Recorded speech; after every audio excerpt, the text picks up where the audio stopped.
Hola, bienvenidos a la lección ¿Qué es requisito? En esta lección vamos a hablar acerca de la definición de lo que es requisito y por qué es importante conocerla, mostrar el papel de la especificación de requisitos, discutir cuál es el público objetivo de la especificación de requisitos y comentar sobre los criterios para definir el nivel de detalle apropiado para la especificación de requisitos. La definición de requisitos más comúnmente utilizada en la literatura se da por la IEEE y se representa en tres partes. La primera parte representa el requisito como una condición o capacidad necesaria de un usuario para resolver un problema o alcanzar una meta. Es decir, la idea de requisito se asocia con el deseo del usuario y debe ser satisfecha por el proyecto. La segunda parte de la definición define requisito como una condición o capacidad que debe ser atendida por un sistema o componente de un sistema para satisfacer un contrato, estándar, especificación u otro documento formalmente impuesto.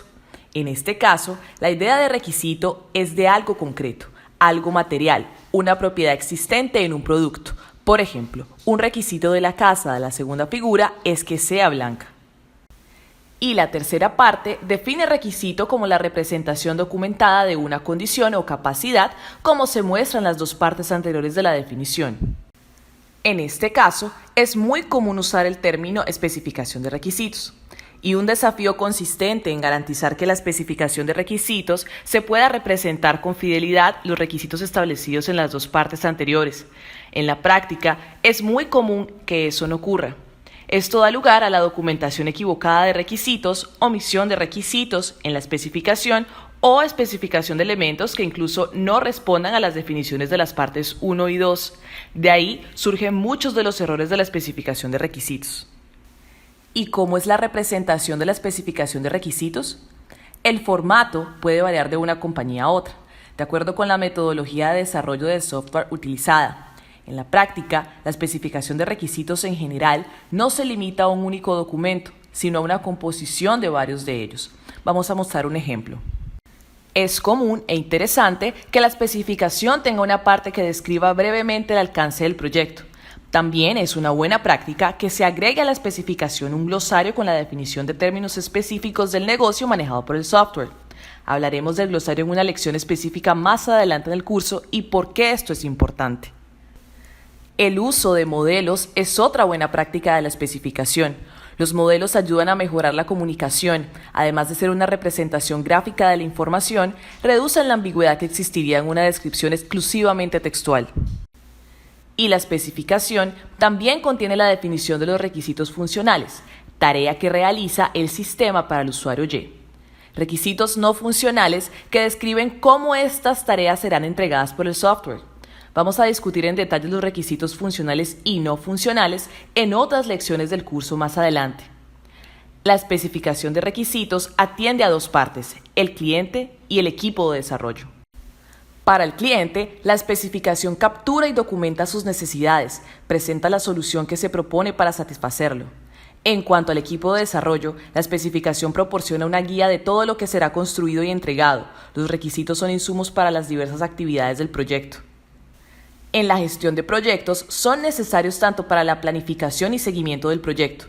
Los requisitos son la principal materia prima para la disciplina de diseño de la arquitectura del software. Además, los requisitos son necesarios para la implementación del software, tanto para la codificación como para el diseño de la base de datos. Las actividades de documentación del producto, tales como manuales o ayuda en línea, también se basan en los requisitos. La calidad de las estimaciones está directamente relacionada a la calidad de los requisitos y a su nivel de detalle, y el equipo de pruebas necesita de los requisitos para elaborar esos casos de prueba. Además, la especificación cumple un papel que va más allá del proyecto, ya que sirve como base para futuros trabajos de mantenimiento del sistema después de que se entrega. Por lo tanto, los requisitos son un contrato entre el cliente y los desarrolladores. Y el foco principal debe estar siempre en el cliente. El documento de requisito, que es orientado al cliente, también es útil para el equipo de desarrollo. Sin embargo, lo contrario no es correcto. La especificación de requisitos dice lo que el software debe hacer, sin abordar la implementación, y debe utilizar un lenguaje de negocio del cliente, no del área de tecnología de la información. Un error muy común es elaborar la especificación de requisitos teniendo en mente al equipo de desarrollo como su único lector, hasta el punto de contener fragmentos de código fuente. Es decir, puede ser un documento muy útil para el programador, pero no de mucha utilidad para el cliente, debido a que difícilmente podrá comprender el mensaje de la especificación. No todas las necesidades de información del equipo serán cubiertas por el documento de requisito. Entonces, otros documentos de carácter más técnico podrán ser elaborados, pero sin que la implementación genere impacto en la documentación de requisitos. ¿Y cómo debe ser detallada la especificación? Es un error pensar que cuanto más detallada está la especificación de requisitos será mejor. Demasiado detalle puede ser un elemento paralizante del proyecto y también un desperdicio de esfuerzo. La documentación no reemplaza la comunicación entre las partes. Cuanto mayor es la confianza entre las partes, más simple puede ser el contrato y viceversa. Y este contrato puede ser tan sencillo como un contrato verbal. Pero esto solo funciona cuando las partes tienen un alto nivel de confianza y cuando el objeto del contrato es simple. ¿Qué criterios específicos afectan al nivel de detalle de una especificación? Cuando el desarrollo de software se produce por un equipo interno de la propia empresa, por lo general requiere menos formalismos que el desarrollo realizado por un equipo externo de otra compañía. Si el cliente es un compañero de trabajo, la interacción cara a cara es más fácil y más frecuente.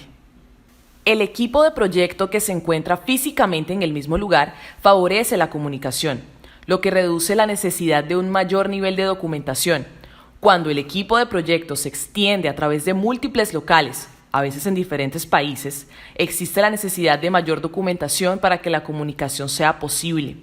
Si hay necesidad de estimaciones con menor nivel de incertidumbre, se debe profundizar en el alcance del proyecto, lo que implica detallar los requisitos. Cuando el cliente tiene un alto grado de implicación en el proyecto, eso también implica un mayor nivel de confianza entre las partes. La implicación del cliente, naturalmente, hace que él esté mejor informado del proyecto, demandando menos esfuerzo de documentación para la comunicación. ¿Y qué ocurre cuando el equipo de proyecto tiene un alto conocimiento del negocio del cliente? Esto significa que no hay necesidad de tantos detalles, como dice el refrán, a un buen entendedor, pocas palabras. Es decir, todos son buenos entendedores y el detalle no va a generar beneficios. Ahora, si el conocimiento del equipo es bajo, entonces más detalles deberán ser proporcionados en la especificación. Cuando el proyecto implica un trabajo similar a proyectos anteriores, no hay necesidad de tantos detalles. El conocimiento del pasado suministra algunas de las necesidades de información para este nuevo proyecto. Por ejemplo, el proyecto implica en agregar al sistema de cuentas de ahorros de un banco algo similar a lo que ya fue hecho para el sistema de cuentas corrientes del año pasado. No toda especificación es producida con la finalidad de desarrollar software. A menudo sirve para soportar la adquisición de un producto de software. En este caso, no hay necesidad de producir una especificación tan detallada como lo sería para el desarrollo. Se debe estar atento también a un fenómeno presente en muchas empresas que es la rotación de personal. Cada vez que un miembro del equipo se va, algún conocimiento se pierde en mayor o menor medida. La documentación de requisitos se convierte entonces en una herramienta importante para la retención en este conocimiento. Como regla general, la mayor rotación de personal implica mayor detalle en la documentación de requisitos. Una menor rotación, menor necesidad de detalle. Completando la lección, ahora sabemos que la definición de requisitos cubre tanto el deseo del usuario como una característica del producto y la documentación de ambas. Hemos visto que la especificación de requisitos cumple la función de contrato entre el cliente y el equipo de desarrollo, y para cumplir su función debe ser bien comprendida por ambas partes. También vimos que el enfoque de la especificación debe inclinarse hacia el lado del cliente. Desarrollar una especificación orientada a los desarrolladores implica que el cliente no conseguirá entender la especificación. Vimos que no siempre una especificación detallada significa que es la mejor opción.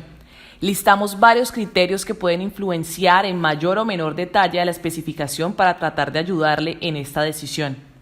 Ahora, quiero invitarle a realizar los ejercicios de los temas tratados y también interactuar con nuestro equipo de tutores en el foro de discusión sobre este tema, ya sea para hacer preguntas u obtener mayor información sobre el tema.